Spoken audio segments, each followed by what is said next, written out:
when we first got to know Uncle Donnie, Ann and I, Uncle Donnie. he only had two nieces. He had a niece and a nephew. And we were it. We were primed. We were it. What happened? And I've got to tell you, we had some incredible uncles and aunts, and they're on the picture here. You know, like Mary Lou, we chased lambs around the yard. Gerald and Melvin were classic, cool, early 50s uncles. I mean, and you'll see some pictures. I mean, it's how they held their hat. It's the shirts that they wore. It's rolling up of the it's jeans. that James Melvin Dean put the snarl cigarettes in his on shirt their pocket, face. his shirt sleeve. That James Dean snarl on their faces. It was although Melvin couldn't contain him, he was just too. He had to laugh. He just had to do that.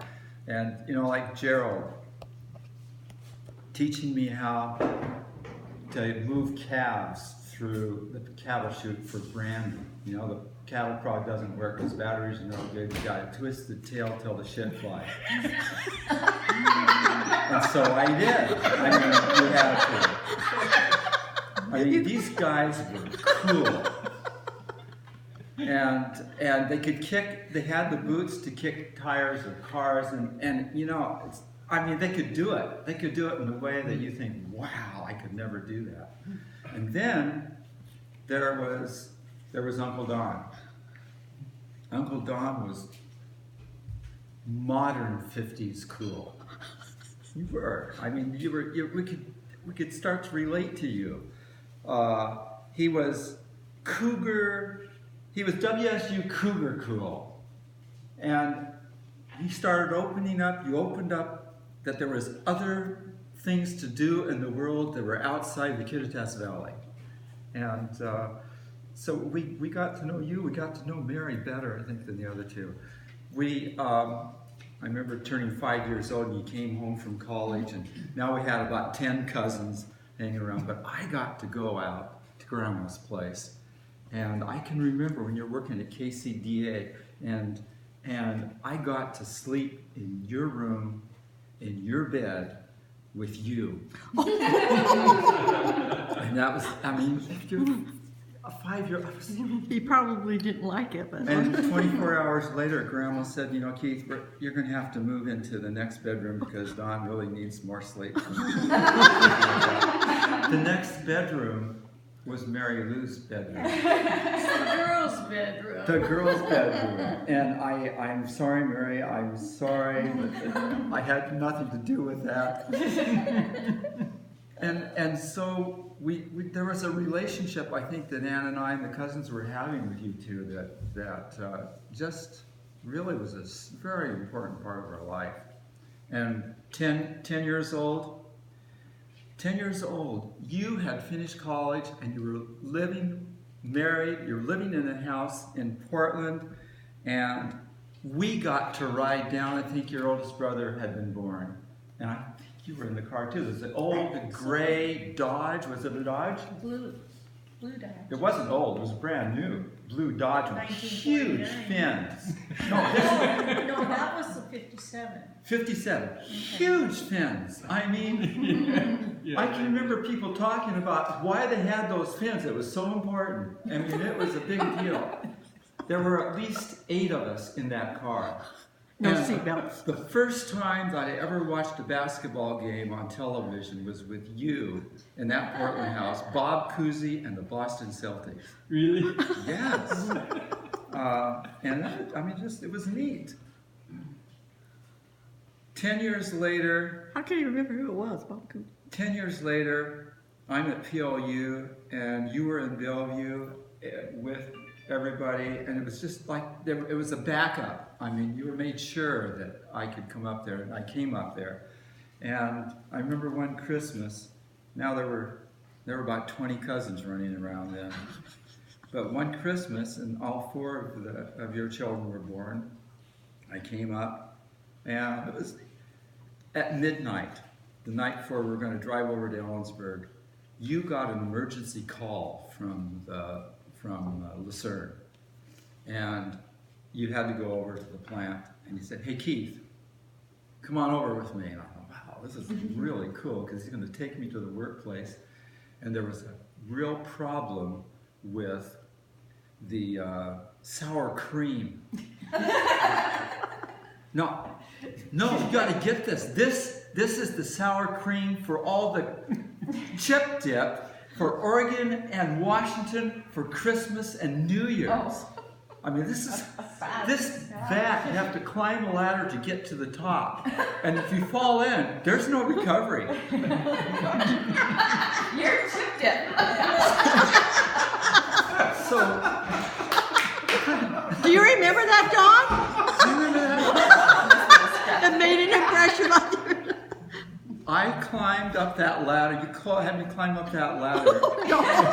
And we were checking the temperature, and you had me look at the dip, and you asked what it was, whether to raise the temperature a little. What do you think we should do? And that was pressure. He knew it. He was just teasing. Well, I know he was. I mean, it really hit me yesterday that he was messing with my mind. I thought I was in a way that Stella was messing with my mind.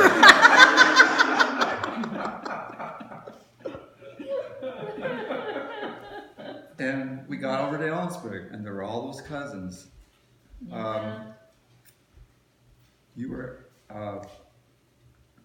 at my graduation, Mary and Dawn and Keith, I was kids. there. I know. I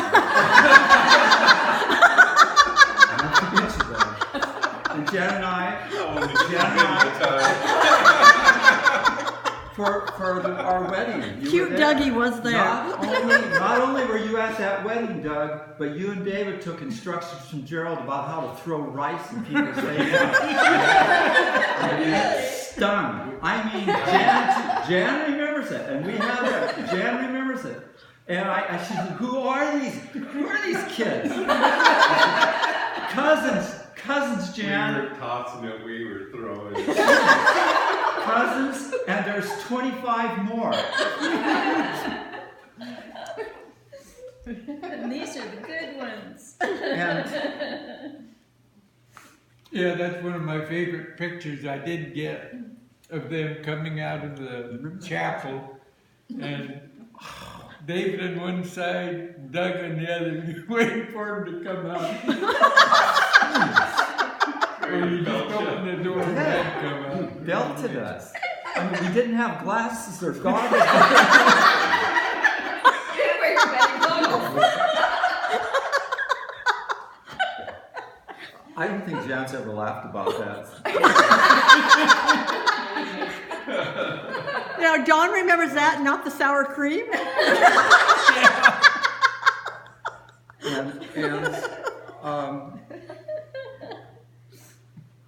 But this uncle relationship